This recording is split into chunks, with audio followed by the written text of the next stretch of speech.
cold as a razor blade. Another episode of The Snake Pit, and of course, I could never do it without the man himself, WWE Hall of Famer, master of the DDT, wrestling legend, Jake the Snake Roberts. Jake, how you doing, my friend? Couldn't be better, man. Bright and sunny down there? The weather is perfect down there. Hell yeah. Finally, it's starting to feel like summer, isn't it? Yeah, and I'm headed for Florida in 2 days, so. All right. What are you doing down there? Getting some sun. Beautiful. What part of Florida? Fort Lauderdale. Fuck yeah. Enjoy it, man. That's great. You and Cheryl, I assume. Oh, yeah. Man, soak it in. I'm jealous. As you can see, I'm wearing my tassel cap. It's still a little brisk up here in Pittsburgh, especially down here in my fucking basement, which doesn't seem to get heat. So I'm scraping by. But Jake, we're doing anything but scraping by this week on the podcast. Today, it is our 30th edition of Ask Jake Anything. We've done this 30 times. I'm so psyched to, man, it's hard to believe, isn't it? It is. I can't wait to get into these questions. I was looking through them ahead of time, and brother, we got some great ones. As always, guys, if you'd like to submit a question for a future episode, listeners can send their questions to Jake on social media, or you can reach out to me on X in my DMs. Ask your question. If it hasn't been asked yet, then I will add it to the notes. And again, we roll these over episode to episode. So if I miss yours, might be on the next one. So tune into the next one. You can find me on X at Marcus P. D'Angelo. So Jake, this week we're going to start out with one from me. It's a wrestling question that came up over the weekend. Made me laugh, and I've got to hear your take on it. So a wrestler that I work with, who shall remain nameless, but he knows who he is, he told me a story about working a match in West Virginia, and the crowd started the chant, "Tiny Pee-Pee," because I guess he wasn't quite at his best in that moment, shall we say. So of course I ribbed him all day on Saturday about it, but I'm curious, Jake, how does a young Jake the Snake Roberts respond if he gets a tiny pee-pee chant? Well, it would never happen, number one. Maybe you're just having an off day, or the arena's cold. No. Never happen. Hypothetically, though, if it were to happen, what do? I get wood. You just show them what's up. That's it. You can just command it like that, on command wood. Snap my fingers. What a gift, Jake. You know, I knew that Jake the Snake Roberts was a gifted wrestler, obviously a great look, but you can just get hard at the drop of a hat. That's it. What a skill, dude. Incredible. You know what I suggested to him, because he's a heel and he's getting a tiny pee-pee chant. It's like, dude, lean into it. I'd get on the mic and be like, shut up, it's cold in here. That's it. Just feels like that's the only way out of it. You got to kind of own it. Yeah, go with it, man. At least they're saying something. There was apparently he was getting some heat, so I don't know, the tiny pee-pee chant, that's a new one. Jake, did you ever get a unique chant from the crowd? Wow, I have to think about that. No, I don't believe so. That's a good thing when given the what we just heard here. Holy shit. Yeah. Well, first question we've got from a listener is Ruthann Vianu, I think is how you say it. And Ruth asks, did you ever work with Emile Dupree, Rene Dupree's dad, in Atlantic Grand Prix Wrestling? God, no. He was gone before I got started. Oh, okay. He was an old timer? Yeah. Okay. Are you familiar with Rene Dupree at all? Yeah, I'm familiar with the name. That's it. Oh, okay. Yeah, it's he was only in the WWE for like a cup of coffee, and apparently he was getting ribbed so bad behind the scenes. He was not long for that world. He had to heat with a lot of the guys. It happens. It sure does. Dalton Keener is up next. Who's your favorite high flyer of all time? Oh, probably 619. Ray. That's hard to do much better. Yeah, he was the original. Now, I know that you would step into the ring with Ray during your time in Mexico. I think it was only once, and he happened to be on hand whenever you were getting your head shaved down there in Mexico. Yeah. When you see that style, I know that that's obviously not a style that you came up with. What do you think sets a guy like Ray apart, even though that's not really a style that you personally gravitate toward? He was just so damn good and innovative, man. Mm. He brought something different to the table every night. But he was just that good. He stood out in front.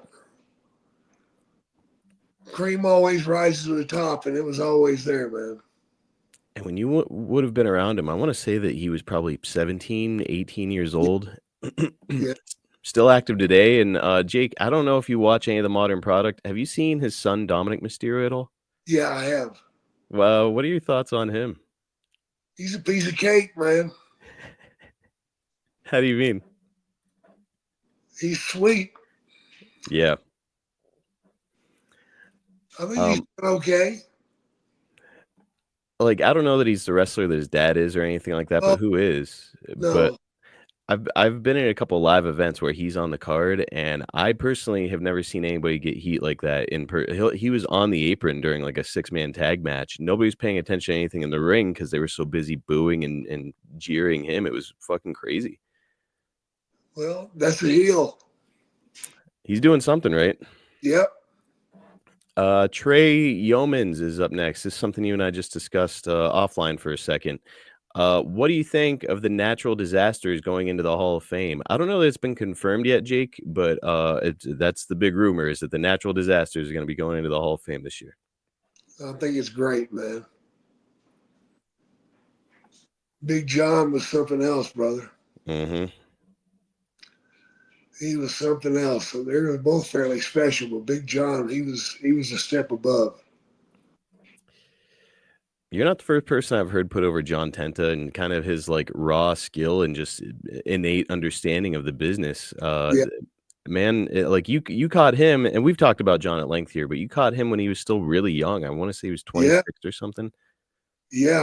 I didn't even know it though. He certainly didn't look 26, did he? No, he didn't. He looked like 35. At least. I remember thinking he was probably in his 30s or 40s when I was a kid, and here he's a kid himself. Yeah. Were you schooling up a young John Tenta at all, or was he there already? No, he was there. Amazing. Now, Fred Ottman's the other half of that group, better known to fans as Tugboat, Typhoon, and later the Shockmaster, unfortunately, in WCW. Yeah. Do you have anything for us on Big Fred? Well, the Shockmaster says it all. That poor bastard. Yeah, I just seen him last weekend, man. Oh, that's right, in Ohio. Yeah. Yeah. He was recovering from a nasty fall he had taken. Yeah, I had heard about that. He was like sick, and then he had a nasty fall, I believe. Jeez, a little scary, but he seems like he's on the mend, huh? Yeah, he's on the mend, man. Good, dude. It's man, a guy like that with that size, that look. I know that when he was in Florida with Dusty, they called him Big Steel Man, and he actually got over pretty well down there.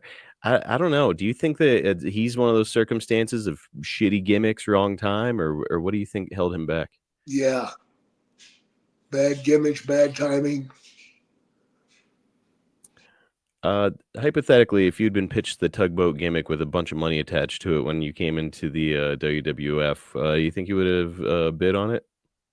I don't think so, man. Tugboat don't quite do it for me. I can't picture you making that boat noise, that choo choo or whatever Yeah, shit he was doing. I'm a vicious tugboat. hard to come off as vicious no matter how big you are when you're wearing that fucking sailor outfit.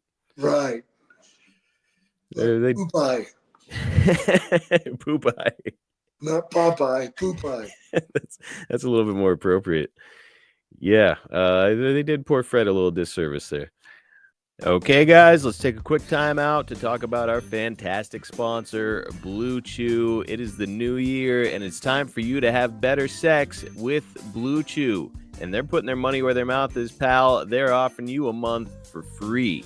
The whole process is totally simple. You owe it to yourself to give this a try. You just sign up at BlueChew.com, consult with one of their licensed medical providers, and once you're approved, you'll receive your prescription within days. Blue Chew's tablets are made in the USA and prepared and shipped direct to your door. You can take them anytime, day or night, so you can plan ahead or be ready when the opportunity arises.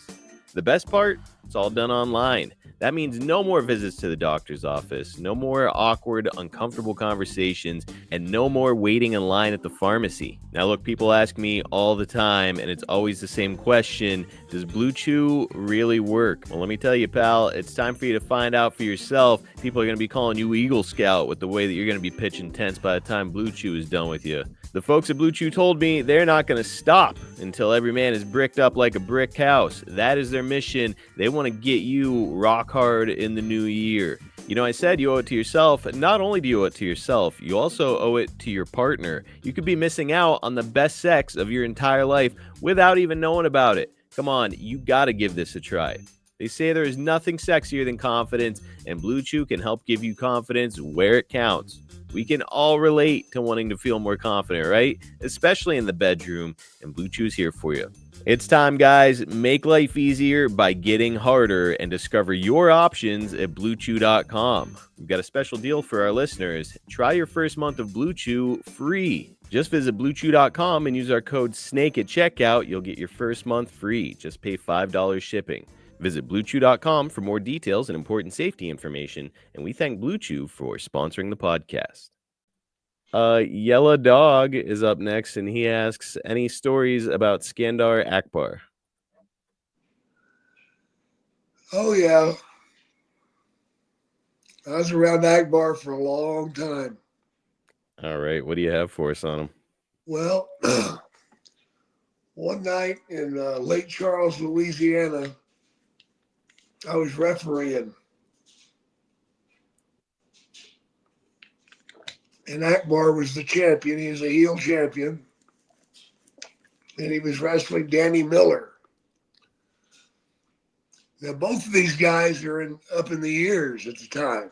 Mm-hmm. They're going to do a 60-minute Broadway.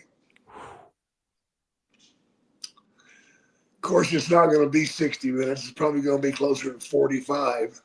Gotta be. It's some time, but still 45 for those two was cutting it pretty thin. Yeah. But it was a situation where Danny would scoop him up into his airplane spin, give him the spin, and they're counting the seconds down. He'll drop him. He'll cover him. 1, 2, and the bell will ring. So he almost won. Yeah.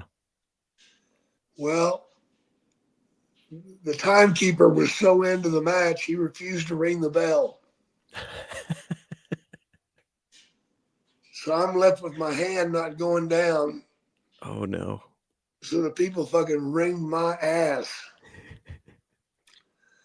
So I learned a valuable lesson that night. What's that? Count them out. Just make the damn count. That's it. That's it. It's safe to assume you had a word with that timekeeper afterwards? Several words. Puts you in a really shitty position. Oh. The referee who can't count. So it's only to 3. Yeah. Oh, man. Brutal. That does raise like an interesting point too, where it's like, as the ref, especially a young ref in the business, like you could get heat with the boys or the promoter if you do the fuck finish though, right? Like if you screw up the finish they had planned.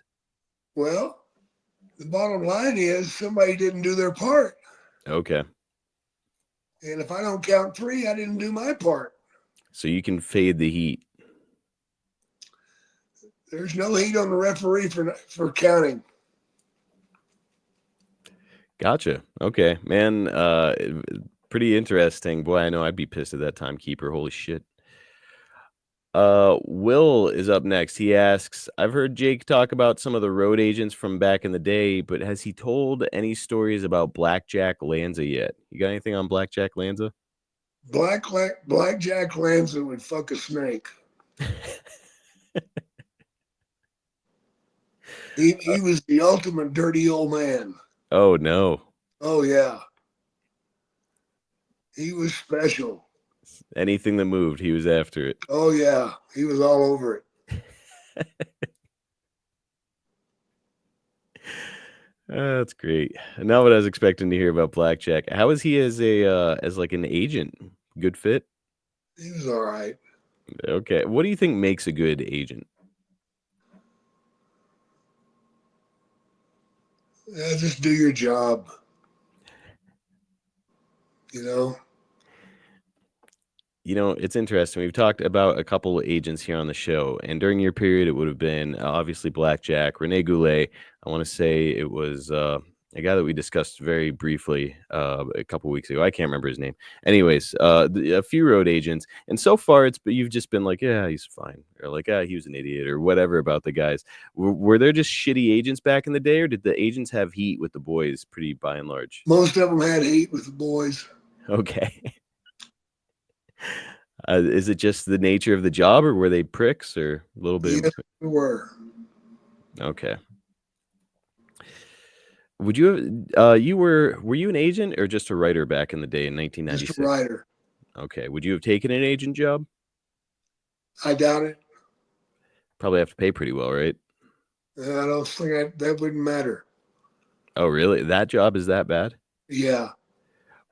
Now, why does it put you in a bad position to be an agent? Just so we can understand. Well, number one, I'd be speaking my piece. Mm-hmm. And if I spoke my piece on every guy that goes to that ring, I'm going to be fucking busy. Well, especially in 1996, it's like there were a handful of really good workers, and some of them were kind of the shits, right? Yeah, they were. James Renard is up next. Did you ever spend any time around classy Freddie Blassie?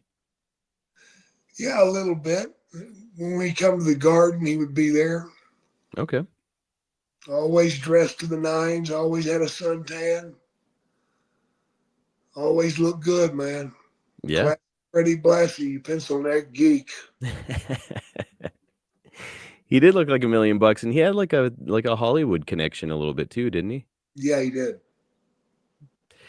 Now the story goes that when Roddy Piper came to the WWF, this would have been years before you had. He was still a young guy. He got brought in because he was really getting over on the indie scene with his bagpipes, and he's getting ready to go out. He's in Madison Square Garden. Vince Senior's watching him like a hawk. Really got high hopes.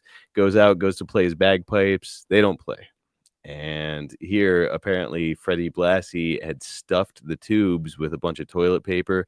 Roddy Piper, it set him on a fucked up trajectory. Like he didn't wind up getting booked again with WWF. He wound up kind of bouncing around the territories for a while before he really got discovered. Did you know Freddie Blassie to be vindictive at times? No, I didn't. Oh, okay. Did you know that story? No. Yeah. It's apparently it fucked him up really bad for like a number of years. Yeah. Did anybody fuck with you like that when you first came in? No. Never. No. Everybody just kind of left you alone. Yeah. Well, good. Maybe you had enough respect in the business by that point that nobody wanted to piss with you. I don't know if that was it or not. Well, it's because we do always hear it's like, well, you're coming in the door, you're instant competition. The guys don't like you. You yourself said that it was, you rode by yourself for a while, hard to make friends. Yeah. So why do you think nobody fucked with you like they did a lot of the other guys? I think there was a lot of respect, Okay. and Mr. Fuji had warned him, leave me alone. Oh, Mr. Fuji was standing up for you. Yeah. Why is that? Well, because he seen that I was going to be drawing money. Ah, okay. Now, I know that a lot of the guys knew your father, obviously, from his Yeah. time in the business. Do you think that had something to do with it too? No. No? No. He probably got you more heat than anything, right? Probably. Next up, we've got NAFTA, I guess is how you say it. They ask, we hear that Dr. D, David Schultz, was kind of crazy all the time. Did you ever get to know him? I was never around Dr. D back in the day. Never. No. How about that? I would have thought you guys would have crossed paths pretty consistently. No. But I did hear he was a crazy son of a bitch. Like he was carrying around guns and shit like that. Yeah. Man, a mania. And then, of course, slapped the dog shit out of John Stossel. Yeah, he did. Well, he had it coming. King Gerard asks, there's a big difference in how wrestlers look now versus how they looked back in the 80s and 90s. Do you think it hurts the business to have average looking guys step into the ring? I do. Yeah. Yeah, definitely. I think the guys need to look like athletes anyway. So, like, do you think height is a big deal or like physique is a bigger deal? I think physique, Mm-hmm. you can be 5'10" and still look good. Yeah. You know, you can be 5'7" and still look good. Kevin Sullivan pulled it off. Yeah. So I don't think height matters so much as just look like an athlete. Yeah. I agree with that. I think if you're going to step in there and you just look like some dude at the mall, then people, how are you going to draw people unless you're a phenomenal promo? Yeah. Okay, guys, time to talk about America's #1 whole body deodorant. Of course, I am talking about Mando. You guys know how I feel about Mando. I absolutely love this product. And by the way, we all know that summer is coming fast, and summer means heat, heat means sweat, and that means that you are going to be walking around out there smelling your worst. I know that I certainly am. I live a very active lifestyle, and I need all the help and support I can get when it comes to containing that body odor. That's where Mando comes in, dude. If your balls stink, if your pits stink, if your feet stink, Mando has got you covered, literally head to toe. You can apply Mando absolutely anywhere on your body. It's perfectly safe, and it smells amazing. You guys are going to love it, just like I do. I'm 100% certain of it, and you guys are going to get a great deal here with our promo code. Mando was created by a doctor who saw firsthand how normal BO was being misdiagnosed and mistreated. Clinically proven to block odor all day long and control odor for up to 72 hours. All products are baking soda free and paraben free, and you can choose from a variety of fresh scents like bourbon leather, which, as you guys know, that one is my personal favorite. I think it smells absolutely amazing, and I've been using it non-stop since I first got Mando. They've also got Clover Woods, they've got Mount Fuji, and Pro Sport. If you're showering with just soap alone, you're not getting the job done, pal, all right? After 12 hours, you're not going to smell good anymore. With Mando, you're looking at zero odor after 12 hours, and in fact, you're actually going to be smelling pretty great. So look, you can find Mando right now at Walmart or Target, other retailers across the country, but if you want to get a good deal, you've got to go through shopmando.com and use our promo code. Don't wait. Right now, you can go and get the starter pack from Mando. It comes with solid stick deodorant, cream tube deodorant, and 2 free products of your choice, like the mini body wash and deodorant wipes. Again, you guys have got to try that bourbon leather scent. I know that you're really going to love it. And by the way, the starter pack comes with free shipping. As a special offer for our listeners right now, new customers get $5 off a starter pack with our exclusive code. That $5, by the way, is over 40% off of that starter pack. All you've got to do is use the code SNAKE. It's shopmando.com. It's shopmando.com. Please help us out, support our show. Tell them that we sent you with that promo code SNAKE. You're going to save, you're going to smell fresher, you're going to stay drier, and you're going to boost your confidence from head to toe with Mando. Next up, we've got Mac Hoskin, who asks, aside from the Rock and Roll Express, which wrestlers were the best ladies' men? Oh my gosh. I'm sure there have been a few. Sean. Okay. Janetti. Oh, yeah.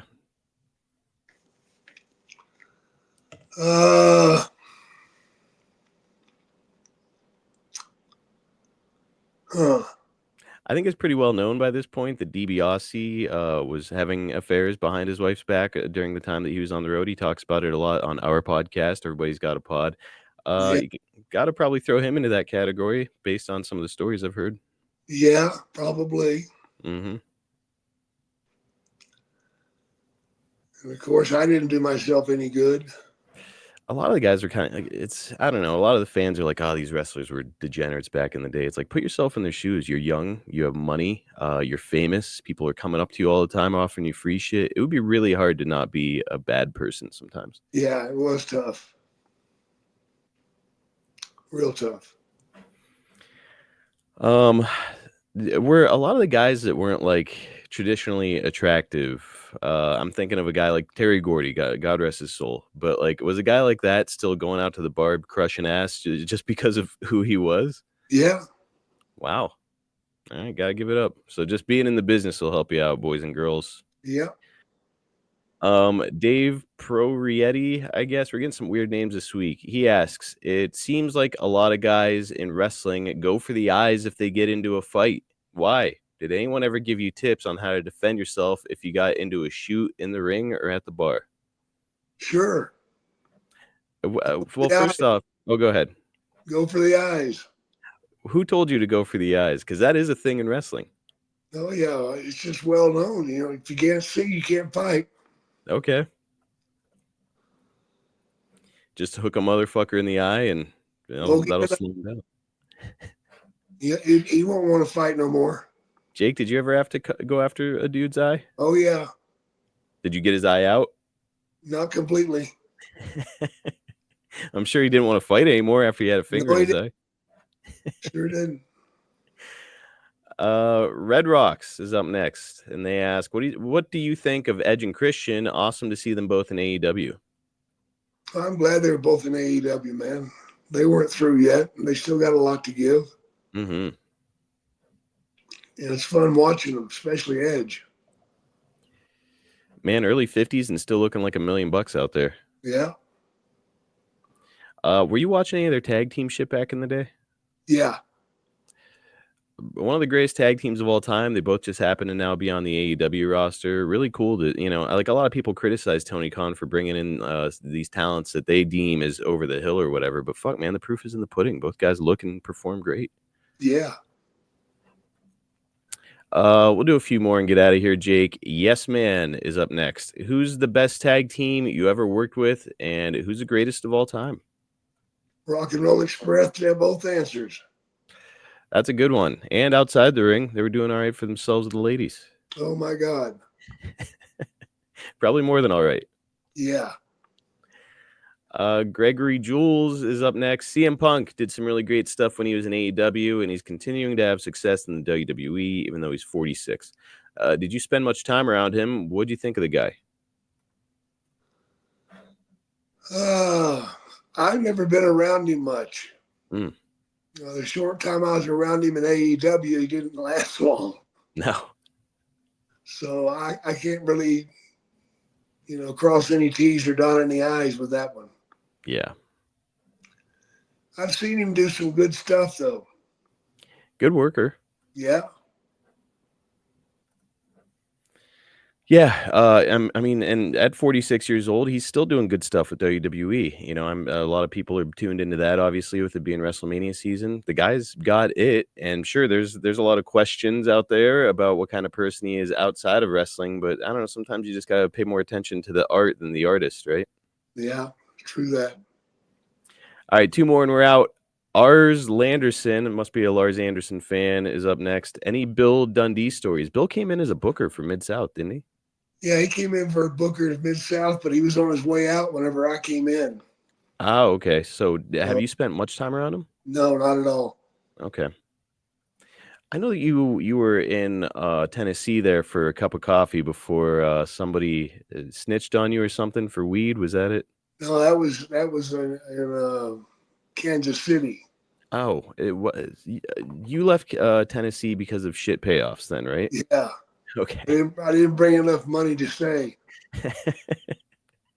There's a story about Stone Cold working down there as a young guy, and he was sleeping in his car and eating nothing but potatoes because you could buy a big bag of them at a time. Miserable. But were you around Dundee there at all, or no? No. Okay. Last one, and then we're wrapping it up. Shannon Hunter, who I believe you know personally, is up next. And she asks, was there a wrestler who never broke character outside of the ring? Yeah, Wrestling 2. Mr. Wrestling 2. Yep. Walk us through what Wrestling 2 is behaving like. Oh, he'd wear that mask everywhere. He wore it into a 7-Eleven one night and almost got us killed. What happened? The guy had been robbed 2 weeks before. by a masked guy. He thought he was being robbed again. Did the guy have a shotgun or something? Yes. Oh no.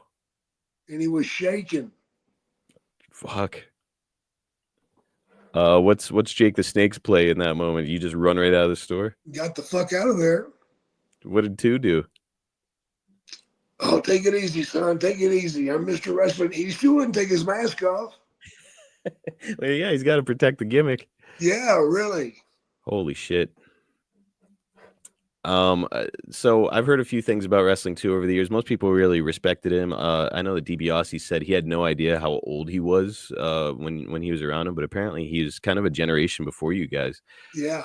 I've also heard some people say that he was a salty douchebag at times.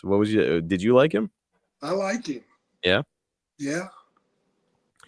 I don't know. I'm trying to think of who it was that said they didn't like him, but I've heard a few guys over the years say, no, he was a real asshole, but I don't know. It's the business. Probably. Fine with me, man. Well, Jake, that is going to wrap us up for this week. We've got a ton of questions left. So, folks, we'll keep rolling them over episode to episode. Appreciate all you guys writing in. And Jake, I appreciate you and your time today, my friend. Thanks a lot, bro. Okay, guys, we're wrapping up the show. But before we go, got to remind you that if you're looking to attract that 25 to 54-year-old male demographic to your product or service, you've got to hit advertisewithsnake.com. Jake is still out there doing it, man, hitting the towns, on TV, meeting fans, and when he talks, people listen. So why not get the legendary Jake the Snake Roberts to put over your product or service to that exact demographic? If you want some proof that it works, just listen to our show. We routinely advertise for the same businesses because they know that what we do here works. Head to advertisewithsnake.com. Make Jake the Snake Roberts your tag team partner. Cameo.com/Jake Snake is the place if you want a personal message from Jake Roberts, if you want a birthday wish, or if you want Jake, the greatest promo in the history of wrestling, to cut a promo just for you. It all happens over at Cameo.com, and here's a recent review from Anonymous. This was the best decision of my life. Perfection. Thanks, Jake. I mean, short and sweet, but not a whole lot more needs to be said. Go and look at the reviews over at Cameo.com/Jake Snake and find out for yourself.